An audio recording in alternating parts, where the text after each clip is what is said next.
আসসালামু আলাইকুম ওয়া রাহমাতুল্লাহি ওয়া বারাকাতুহু ইন্নাল হামদুলিল্লাহ ওয়াসসালাতু ওয়াসসালামু আলা রাসূলিল্লাহ ওয়া আলা আলিহি ওয়া আসহাবিহি আজমাইন আম্মা বা'দ قال الله عز وجل في القرآن العظيم أعوذ بالله من الشيطان الرجيم بسم الله الرحمن الرحيم ادع إلى سبيل ربك بالحكمة والموعظة الحسنة صدق الله المولانا العظيم وصدق رسوله النبي الكريم সুপ্রিয় দর্শক মণ্ডলী, কাছে দূরে, দেশে এবং দেশের বাইরে যে অবস্থান থেকে চোখ রেখেছেন আপনাদের প্রিয় চ্যানেল নিউজ 24 এর লাইভ অনুষ্ঠান ইসলাম আমরাকে দেখার জন্য সকলকে ধন্যবাদ জানাচ্ছি। আজকের এই সুন্দর আয়োজনে আমন্ত্রণ জানাচ্ছি।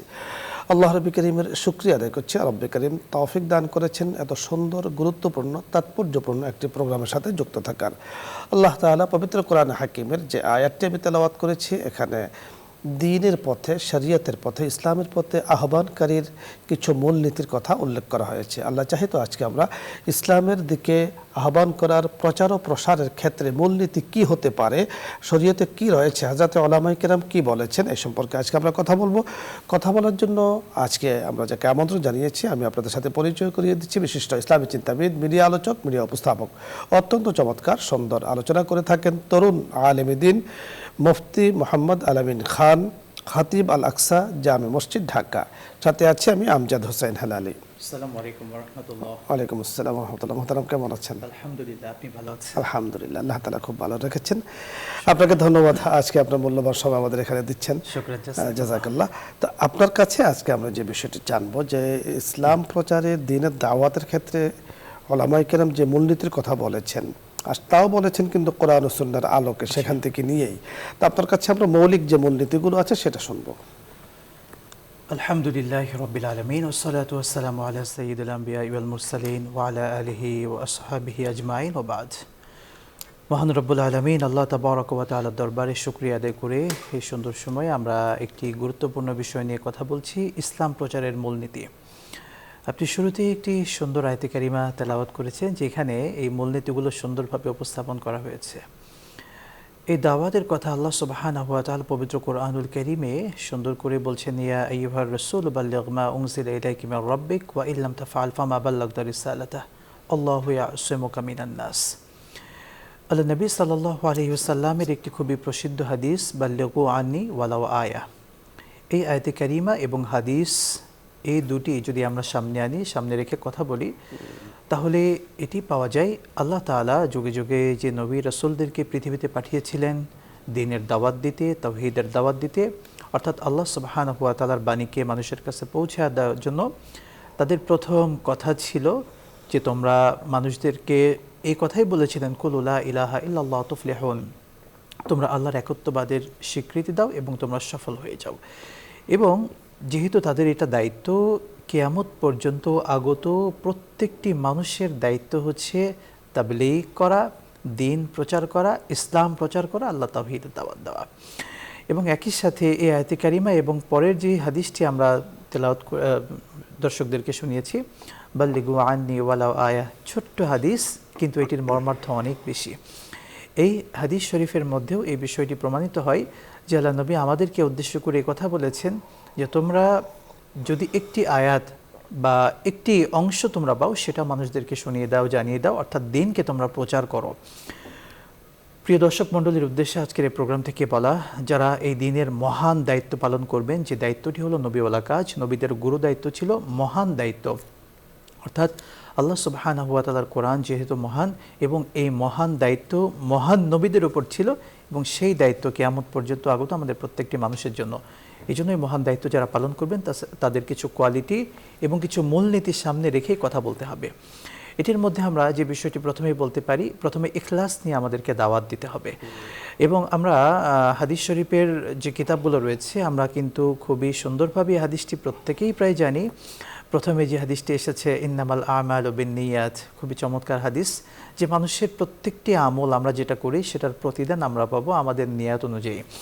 আমরা এই দাওয়াত দিতে গিয়ে আমাদের ইখলাসকে প্রথমত ঠিক করতে হবে, কেননা আল্লাহ সুবহানাহু ওয়া তাআলা সূরাতুল বাইয়িনার মধ্যে এই কথা সুন্দরভাবেই বলেছেন, ওমা উমিরু ইল্লা লিয়াবুদুল্লাহা মুখলিসিনা লাহুদ্দিন। অর্থাৎ এখানে ইখলাসের কথা খুব শক্তভাবে বলা হয়েছে এবং অনেক আয়াতে কারিমার মধ্যে কিন্তু আমরা ইখলাসের ব্যাপারে জানি। সুতরাং একজন যিনি দায়ী হবেন, আল্লাহ তাআলার দিকে যিনি মানুষকে আহ্বান করবেন, তো তার দাওয়াতের মূলনীতির মধ্যে একটি হতে হবে, তাকে ইখলাসের সাথে দাওয়াত দিতে হবে। অর্থাৎ তিনি ইখলাসকে সামনে রেখে খলুসিয়াতের সাথে আল্লাহর সন্তুষ্টি রেজামতের জন্য তিনি দাওয়াত দেবেন। দ্বিতীয়ত যে বিষয়টি তিনি খেয়াল করবেন সেটি হচ্ছে আমরা যেটা বলি জ্ঞান অর্জন করে তারপরে দাওয়াত দেবেন। আল্লাহ সুবহানাহু ওয়া তাআলা কিন্তু সেই কথা সুন্দর করেই পবিত্র কোরআনের মধ্যে বলেছেন, আগে জানতে হবে এরপরে কিন্তু মানুষকে বোঝানো। অর্থাৎ যে বিষয়ে আমি মানুষকে জানাবো, দাওয়াত দেব, যে বিষয় সম্পর্কে, সেই বিষয়টি আমাদেরকে ভালোভাবে জানতে হবে। যদি আমি না জানি তাহলে আমি মানুষকে কেমন করে জানাবো? একই সঙ্গে জানার ক্ষেত্রে কয়েকটি দিক, একটি হচ্ছে আমি যে বিষয়টি জানাবো সেটার উপর আমার পরিপূর্ণ জ্ঞান থাকতে হবে। দ্বিতীয়ত যাদেরকে আমি বলছি তাদের অবস্থান অনুযায়ী আমাদেরকে জানতে হবে। অর্থাৎ যে মানুষদের কাছে দাওয়াত দিচ্ছি তারা কতটুকু গ্রহণ করতে পারবে, অর্থাৎ আমার এলেমের অবস্থান তারা কিভাবে সহজভাবে নেবে, তাদের জ্ঞান অনুযায়ী আমাকে কথা বলতে হবে। এটি কিন্তু দাওয়াতের বড় একটি আমাদেরকে মাধ্যম এবং এটি আমাদেরকে ফলো করতে হবে। তৃতীয় যে বিষয়টি আমাদেরকে খেয়াল রাখতে হবে দাওয়াতের ক্ষেত্রে, অবশ্যই আল্লাহ সুবহানাহু ওয়া তাআলা তার প্রিয় হাবিব সাল্লাল্লাহু আলাইহি ওয়াসাল্লামকে যে বিষয়টি বলেছিলেন, আমরা জানি পবিত্র কোরআনের খুবই প্রসিদ্ধ আয়াতে কারিমা, ফাবিমা রাহমাতিম মিনাল্লাহি লিনতা লাহুম ওয়ালাউ কুনতা ফাজ্জান গালিযাল কলবি লানফাদ্দু মিন হাওলিক। নবী তো খুবই চমৎকারভাবে মানুষের সাথে কথা বলতেন এবং তার আচরণের মধ্যে এটা এত সুন্দরভাবে ছিল, একজন বেধর্মী, একজন মুশরিক বা অন্য ধর্মের মানুষ তারা নবীর কথায় মুগ্ধ হয়ে যেত। সুবহানাল্লাহ। আল্লাহ তাআলা আমাদের নবীকে এত সুন্দর কোয়ালিটি দান করেছিলেন। সুবহানাল্লাহ, চমৎকার আপনি বলছিলেন, অত্যন্ত চমৎকার। দর্শক মণ্ডলী, আজকে ইসলাম প্রচারের মূলনীতি নিয়ে মুফতি আল আমিন খান বড় চমৎকার, বড় সুন্দর, সুগোছালো আলোচনা আমাদেরকে উপহার দিয়েছেন। বিষয়টি এত ছোট না, অনেক লম্বা ছোট। মৌলিক যে বিষয়টি উনি বলেছেন তাহলে ইখলাস, এবং সবচাইতে ইখলাস এবং আরও অন্যান্য যে বিষয়ে আমি দাওয়াত দিচ্ছি, জ্ঞান, ইলম এবং তার উপরে আমার আমল, এগুলো যখন থাকবে আমি দাওয়াত দিব, এবং দাওয়াতের ক্ষেত্রে যখন আমি প্রচার করব, যখন আমি প্রকাশ করব, সেখানে আমার আখলাকে আজিমা, যার উপরে রাসূল আকরাম সাল্লাল্লাহু আলাইহি ওয়াসাল্লামকে আল্লাহ তাআলা প্রতিষ্ঠিত করেছেন, দাওয়াত দিতে গিয়ে যদি কখনো কোনো কটু কথা শুনতে হয়, কখনো ভিন্ন কোনো পরিবেশ সামনে আসে, সেটাকে অত্যন্ত সুন্দরভাবে, সাবলীলভাবে গ্রহণ করা, এটা কিন্তু দাওয়াতের পদ্ধতির একটা অন্যতম পদ্ধতি। কারোর সাথে রোল আচরণ, খারাপ ব্যবহার, এই ধরনের কিছু থেকে নিজেকে দূরে রাখা এবং সম্পূর্ণরূপে খারাপ আচরণকে বর্জন করা, এগুলো দাওয়াতের সাথে যায় না। দাওয়াতের সাথে একেবারে বিপরীত হলো যে আমার সাথে যদি কেউ খারাপ আচরণ করে আমি তার সাথে খারাপ আচরণ করব না, এটা দাওয়াতের বিপরীত কাজ। রাসূল আকরাম সাল্লাল্লাহু আলাইহি সাল্লাম বলেছেন যে ও আহসিন বিমা আসা ইলাইক, যে তোমার সাথে দুর্ব্যবহার করেছে তাকে তুমি ক্ষমা করে দাও, সুন্দর ব্যবহার করো, চরিত্র মাধুরী দিয়ে তার অন্তরকে জয় করে নাও। আবার চমৎকার বলছিলেন, আপনাদের যদি এই বিষয় নিয়ে আপনাদেরও কোনো কিছু জানার বোঝার থাকে, অথবা দর্শকদের ইসলামিক কোনো মাসলা মাসাইল জানার থাকে, আপনি প্রশ্ন করুন, আমরা চেষ্টা করব কথা বলার জন্য। প্রথমে যিনি আছেন, আসসালামু আলাইকুম ওয়া রাহমাতুল্লাহ। দর্শক নাম বলে পরিচয় দিয়ে প্রশ্ন করুন। আসসালামু আলাইকুম। ওয়ালাইকুম আসসালাম ওয়া রাহমাতুল্লাহ। জি, টিভির ভলিউম কমিয়ে নিন, তারপরে কথা বলুন। ফোনটা কাটবেন না, অনেকদিন পরে টাইম পাইছি। আপনাদের অনুষ্ঠান আমি প্রতিদিন দেখি। জি, হুজুর ব্যাটারি মাফ করেন, আমি একটা প্রশ্ন করব। বলুন। আমি এটিএন টিভির অনুষ্ঠান দেখি, এটা না চ্যানেল এনটিভি। জি, এলাকায় দুইটা হুজুর আছে, কিন্তু আপনার ঘরে এই চ্যানেলে দেখি না হুজুর অর্ডারে। কিন্তু ওই হুজুর বলছে যে হানাফি জামাত একটা ফস। আরেকটা প্রশ্ন হলো হুজুর, ব্যাংক মেলায় বয়াছি দোষ শরীর পাঠ করে দেবো? ধন্যবাদ আপনাকে। আপনার প্রশ্নগুলো আমাদের কাছে এসেছে, বুঝতে পেরেছেন হানাফি জামাতের ব্যাপারে কি যেন বলেছেন। আসলে বিষয়টি বুঝতে পেরেছি। আমাদের বোন যেটি বোঝাতে চাচ্ছেন, বা শুধু তিনি নয়, বিভিন্ন জায়গায় এই কথা অনেকে বলেন, বিশ্বের অন্যতম একটি মাযহাব সমূহের মধ্যে প্রসিদ্ধ একটি মাযহাব হানাফি মাযহাব। এই মাযহাবকে অনেকে অনুসরণ করতে চান না, অনুসরণ করেন না ভালো কথা, কিন্তু সেটাকে এমনভাবে খারাপভাবে উপস্থাপন করেন, এমন কথাও অনেকে বলে থাকেন যে যারা মাযহাব অনুসরণ করে তারা যেন গোমরাহ হয়ে গেল, তারা কুফরি করলো, নাউযুবিল্লাহ। কি জঘন্য কথা! আসলে একজন দায়ীর মুখে তো আসলে এমন কথা কখনোই মানায় না। অথচ ইমাম আবু হানিফা রাহিমাহুল্লাহ তিনি যে মানুষদেরকে পথ দেখিয়ে গিয়েছেন, এটা তো কোরআন সুন্নাহর বাইরে নয়।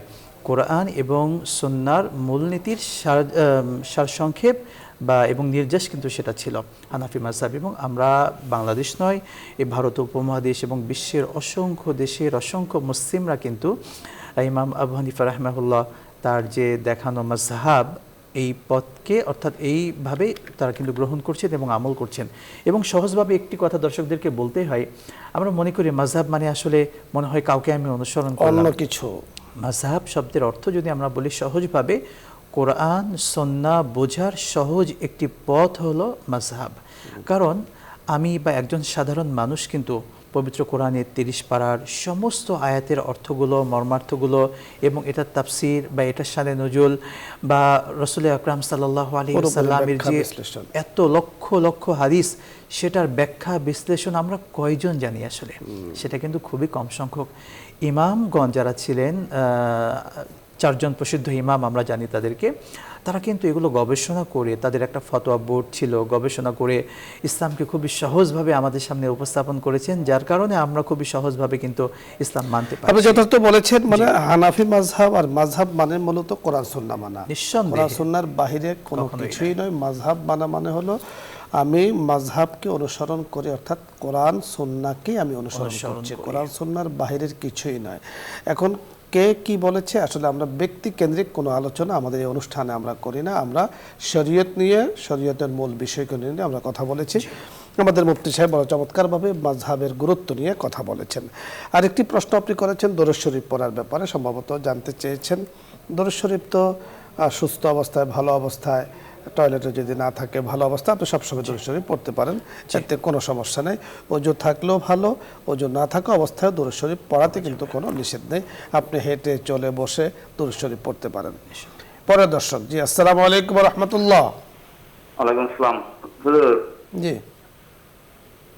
আপনার হুজুরের কাছে একটা প্রশ্ন ছিল, কি জানতে চাইতেছি। হ্যাঁ, আমাদের মাযহাবের মধ্যে অনেক ইমাম সাহেব আছে যারা আপনার মিলাদ কিয়ামের সময় দাঁড়ায় মিলাদ কিয়াম করে, আরেক কি আছে তারা বসে পড়ে, মানে কোন জিনিসটা ভালো করলে আমি জানতে চাইতেছি। সুন্দর বিষয় আপনি জানতে চেয়েছেন, মহতারাম বুঝতে পেরেছেন বিষয়টি।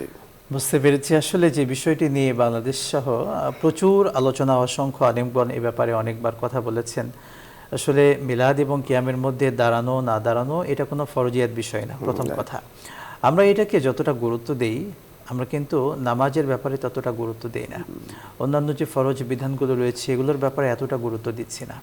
সুতরাং যিনি করছেন তার মন মতো এগুলো অতিরিক্ত কাজ হিসেবে তিনি যেভাবে ইচ্ছা করতে পারেন, কিন্তু এটাকে আমরা এভাবেই করতে হবে, এভাবে আমরা কখনো বলবো না যে দাঁড়িয়েই করতে হবে, বসেই করতে হবে। এমনিতে স্বাভাবিক আমরা আমাদের দর্শকদেরকে বলতে চাই আমরা দরুদ শরীফ পড়বো। আসলে আমরা মিলাদ বলতে একটি কথা আমাদেরকে মাথায় রাখতে হবে, দরুদ পড়ার মধ্যে কিন্তু রাসূলের প্রতি যত বেশি দরুদ পড়বো তত বেশি সওয়াব আমার জন্য রয়েছে। আপনি যথার্থ বলেছেন, কেউ দাঁড়িয়ে কিয়াম করে, কেউ বসে কিয়াম করে, এটা একটা প্রবাদ বাক্য আপনি বলেছেন। আসলে কিয়াম মানে দাঁড়ানো, দাঁড়ানো ছাড়া মানুষ হাঁটতেও পারে না, নামাজও পড়তে পারে না দাঁড়ানো ছাড়া। আমরা একটু আগে বলেছি দরুদ শরীফ আপনি দাঁড়িয়ে বসে আপনার যেভাবে সুবিধা হয় দরুদ শরীফ পড়তে পারেন। মিলাদ মানে হলো রাসূল আকরাম সাল্লাল্লাহু আলাইহি সাল্লামের জন্ম বৃত্তান্ত নিয়ে কথা বলা। সেটা আপনি যদি রাসূলের জন্ম বৃত্তান্ত নিয়ে কথা বলতে চান, আলোচনা করতে চান, অনুষ্ঠান করতে চান, আমাদেরকে দাওয়াত দিতে চান, সবই কিন্তু আপনার সুযোগ আছে। কিন্তু একটা বলে আরেকটা করা এটা কিন্তু ঠিক নয়। আপনি দাওয়াত দিয়েছেন, রাসূলের জন্ম বৃত্তান্ত নিয়ে আলোচনা হবে, সেখানে আপনি দরুদ শরীফ পড়ছেন, আমরা কিছু আলোচনা করে দরুদ শরীফ পড়ে আমরা দোয়া করলাম, এতে নিষিদ্ধের কিছু নেই। সবচেয়ে বেশি হলো আপনি এত চমৎকার একটি বিষয় আজকে আমাদের এখানে বলেছেন যে নামাজ নিয়ে আমাদের চিন্তা নেই, ইসলামের মৌলিক বুনিয়াদ নিয়ে আমাদের চিন্তা নেই, ইসলাম নিয়ে দেখা যাচ্ছে ইসলাম বিরোধীরা টানাটানি করছে সেটা নিয়ে আমাদের চিন্তা নেই। আসলে এখন ঐক্যের বিকল্প নেই। এই ছোটোখাটো বিষয় নিয়ে মতানৈক্য না করে সকলেই এক সুশীতল ছায়াতলে ঐক্যে এসে ইসলামের খেদমত করার আল্লাহ পাক আমাদেরকে তৌফিক দান করুন। মুফতি সাহেব ধন্যবাদ আপনাকে, দর্শক মণ্ডলী ধন্যবাদ জানাচ্ছি আপনাদেরকেও। আজকে মূল্যবান সময় দিয়ে অনুষ্ঠানের সাথে যুক্ত হয়েছেন। আল্লাহ রাব্বি করিম আমাদের সকলকে যে কথাগুলো বলা হলো, বিশেষ করে আজকে ইসলাম প্রচারে যে বিষয়টি নিয়ে আমরা কথা বলছি, কোনো বাধা ইসলাম প্রচারে যদি আসে সেটাকে অত্যন্ত হেকমা, অত্যন্ত কৌশল, যাকে বলা হয় হেকমত। হেকমতের অর্থ কৌশল মানে অপকৌশল নয়, ভালো কৌশল অবলম্বন করে দাওয়াতের পদ্ধতি অবলম্বন করা। এখানে একটি বিষয় আমাদের মনে রাখতে হবে, স্থান কাল পাত্র ভেদে দাওয়াত দেয়া। আমি একজনকে দাওয়াত দিচ্ছি, তিনি যদি আমার দাওয়াত তাৎক্ষণিক গ্রহণ না করেন, কিন্তু এই যে আপনি আওয়াজটা পৌঁছে দিয়েছেন, আমি আওয়াজটা পৌঁছে দিয়েছি, রাব্বি করিম তার জন্য হেদায়েত যদি মঞ্জুর করেন, এক সময় তাকে আল্লাহ তাআলা হেদায়েতের পথে নিয়ে আসবেন। এর জন্য মন খারাপের কিছু নেই। আমাদের বড়রা বলেন, দিনই কাজে ঠগার কিছু নেই। আপনি যখনই বলেছেন সওয়াব কিন্তু আমি পাচ্ছি, যিনি আমল করছেন সওয়াব আমি বেশি পাবো, আমল না করলেও আমি সওয়াব পাবো। আল্লাহ রাব্বি করিম আমাদেরকে বোঝার তৌফিক দান করুন। আজকে আর নয়, আগামী অনুষ্ঠানে আমন্ত্রণ জানিয়ে আজকের মতো এখানে শেষ করছি। আসসালামু আলাইকুম ওয়া রাহমাতুল্লাহি ওয়া বারাকাতুহু। দোয়া হবে, দরুদ ইস্তিগফার পাঠ করি। اللهم صل على سيدنا ونبينا وشفيعنا وحبيبنا ومولانا محمد صلى الله عليه وعلى آله وأصحابه وبارك وسلم. أستغفر الله ربي من كل ذنب وأتوب إليه. لا حول ولا قوة إلا بالله العلي العظيم. الحمد لله رب العالمين، والصلاة والسلام على أشرف الأنبياء والمرسلين وعلى آله وأصحابه أجمعين. آمين. ربنا ظلمنا أنفسنا وإن لم تغفر لنا وترحمنا لنكونن من الخاسرين. اللهم آمين. رب ارحمهما كما ربياني صغيرا. رب ارحمهما كما ربياني صغيرا. آمين. ইয়া আল্লাহ ইয়া করিম, আমরা গুনাহগার বান্দারা আপনার শাহী দরবারে হাত তুলেছি। মাওলাই করিম, পর্দার আড়ালে কত মানুষ আমাদের সাথে হাত তুলে আছেন, আমরা দেখছি না, কিন্তু আপনি তো কুদরতিভাবে দেখতে পাচ্ছেন। মেহেরবানি করে ইয়া আল্লাহ, যারা এত সুন্দর আয়োজন করেছেন, যারা শরীক হয়েছেন অনুষ্ঠানের সাথে, ইয়া আল্লাহ, যুক্ততার বিভিন্ন ভাবে হতে পারে, যারা যেইভাবে যুক্ত হয়েছেন, মেহেরবানি করে সকলকে আপনি মাফ করে দেন। আমিন। মাওলাই করিম, আপনি তো রহিম, আপনি তো করিম, আপনি তো সত্তারুল উয়ুব, গফফারুজ যুনুব। মেহেরবানি করে আমাদের জিন্দেগির গুনাহগুলো আপনি মাফ করে দেন। আমিন। ইয়া আল্লাহ, আমাদের মুরব্বীরা যারা কবরবাসী হয়েছেন, মাওলাই করিম, পরকালের যাত্রীর দলে আমাদের অনেকের মা বাবা রয়েছেন। ইয়া আল্লাহ, আপনার ডাকে সাড়া দিয়ে কবরে চলে গিয়েছেন। আমরা জানি না আমাদের বাবা মা কেমন আছে। মাঝে মাঝে মন খারাপ হয়ে যায়। মার সুন্দর মুখখানা দেখতে মনে চায়, সুন্দর কথাগুলো শুনতে মনে চায়, সুন্দর ডাক শুনতে মনে চায়, বাবার সুন্দর উজ্জ্বল চেহারা দেখতে মনে চায়। ইয়া করিম, কিন্তু আমাদের জন্য তো সেই ব্যবস্থা নেই। এমন জগতে চলে গিয়েছেন, ফিরে আসার কোনো রাস্তা নেই। ওগো করিম, আপনার দরবারে আমরা মাওলাই করিম ইখলাসের সাথে, বিনয়ের সাথে বলছি, মেহেরবানি করে তাদের জন্য জান্নাতের ফয়সালা করে দেন, জাহান্নাম থেকে মুক্তির ফয়সালা করে দেন। বসুন্ধরার মাওলাই করিম চেয়ারম্যান মহোদয়ের আব্বা আম্মা, আত্মীয় স্বজন যারা কবরবাসী হয়েছেন, ইয়া আল্লাহ, বাবার দিক থেকে, মার দিক থেকে, শ্বশুর শাশুড়ির দিক থেকে, মাওলাই করিম আত্মীয় স্বজনের দিক থেকে, দেশবাসীর দিক থেকে, মুসলমান ভাইদের দিক থেকে যারা মাওলাই করিম কবরবাসী হয়েছেন, সকলকে আপনি মাফ করে দেন। ইয়া আল্লাহ, রহমতের মুআমালা তাদের জন্য করার ব্যবস্থা করে দেন। ইয়া আল্লাহ, আমাদের জিন্দেগিকে আপনি আসান করে দেন, আমাদের জিন্দেগিকে শান্তি ও রাহাতের আপনি বানিয়ে দেন। তামাম অশান্তিগুলো মেহেরবানি করে আমাদের পরিবার থেকে, আমাদের সমাজ থেকে, আমাদের দেশ থেকে আপনি দূর করে দেন। আমিন।